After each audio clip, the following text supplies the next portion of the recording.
YouTube বস্তুগতভাবে আসলে কত বড়? প্রতি 1 মিনিটে 500 ঘন্টার চেয়েও বেশি ভিডিও ইউটিউবে আপলোড করা হয়। এর মানে হলো মাত্র 1 ঘন্টায় 30,000 ঘন্টারও বেশি ভিডিও প্ল্যাটফর্মটিতে যুক্ত হয়। আপনি যদি শুধুমাত্র আজ দুপুর 2টা থেকে 3টার মধ্যে আপলোড করা ভিডিওগুলো দেখার চেষ্টা করেন, তবে আপনার বিরতিহীনভাবে 3 বছরেরও বেশি সময় লাগবে। আর তা হলো মাত্র 1 ঘন্টার আপলোড। কিন্তু রান টাইম আসল চ্যালেঞ্জ নয়। প্রতিটি ভিডিও প্রসেস করতে হয়, বিভিন্ন রেজুলেশনে রূপান্তর করতে হয়, সার্ভার জুড়ে ডুপ্লিকেট করতে হয় এবং সারা বিশ্বে সংরক্ষণ করতে হয়।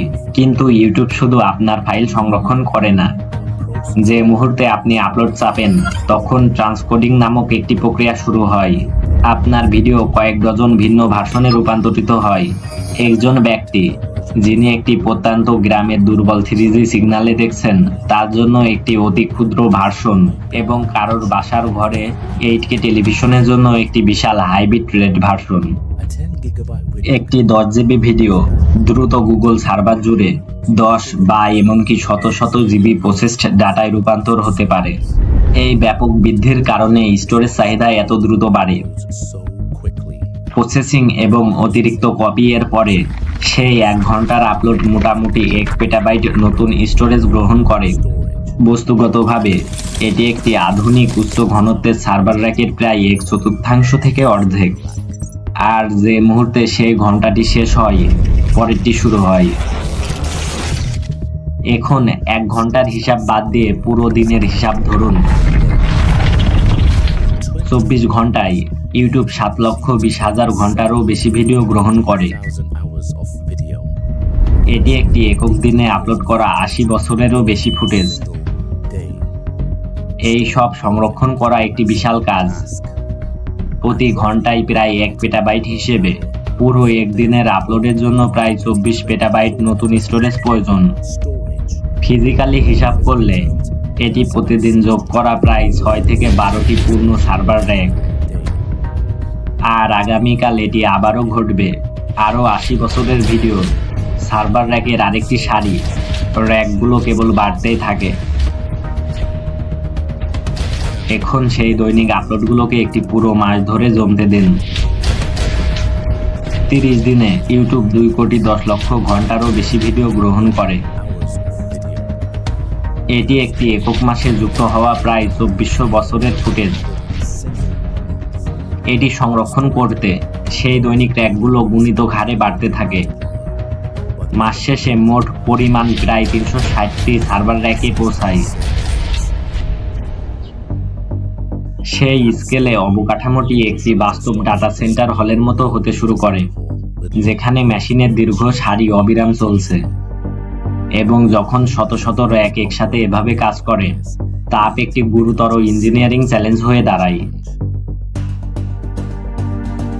সেই মেশিনগুলো 5 থেকে 7 মেগাওয়াট তাপ উৎপন্ন করতে পারে, যার মানে শক্তিশালী কুলিং সিস্টেমকে দিনরাত ভবনের মধ্য দিয়ে শীতল বাতাস এবং জল প্রবাহিত করতে হয়।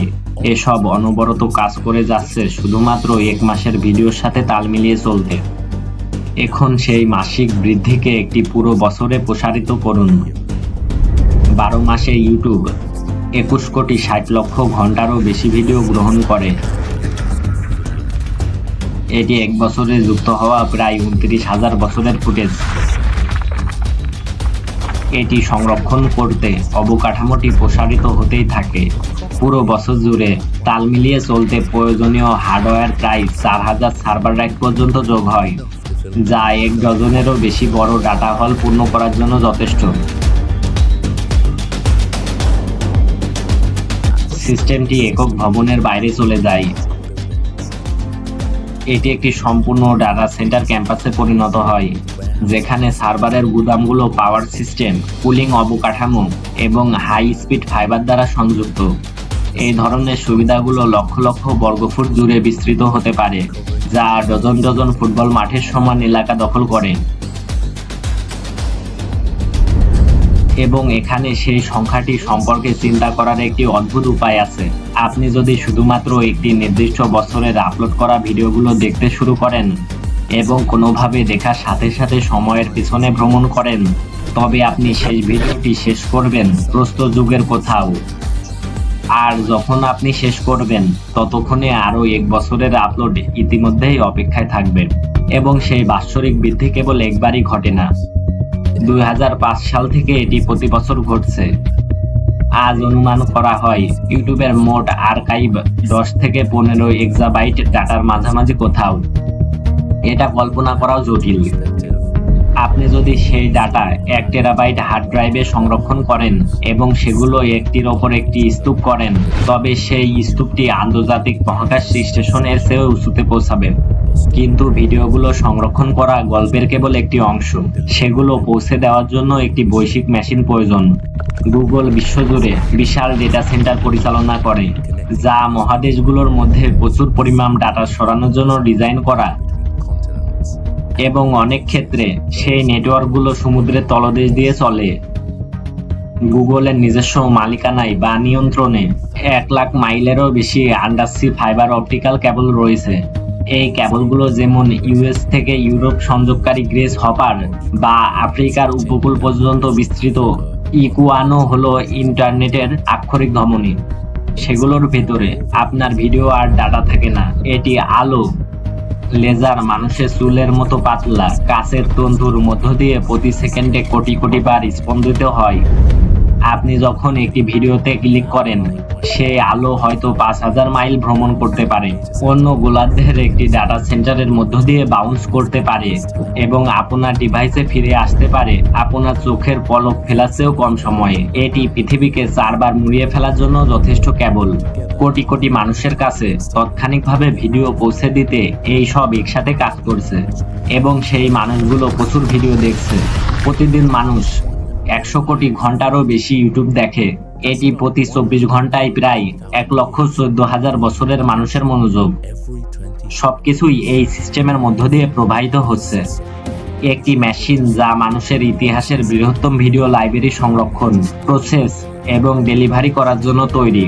এবং আপনি এই ভিডিওটি দেখা শুরু করার পর থেকে 4000 ঘন্টারও বেশি ভিডিও ইতিমধ্যেই আপলোড করা হয়ে গেছে। 130 টেরাবাইটেরও বেশি ডাটা যুক্ত হয়েছে। সারা বিশ্বের মানুষ ইউটিউবের 50 লক্ষ ঘন্টারও বেশি ভিডিও দেখে ফেলেছেন। ইউটিউবের প্রকৃত স্কেল যখন আপনি দেখেন, তা ঠিক এমনই। দেখার জন্য ধন্যবাদ, এবং পরের ভিডিওতে আপনার সাথে দেখা হবে।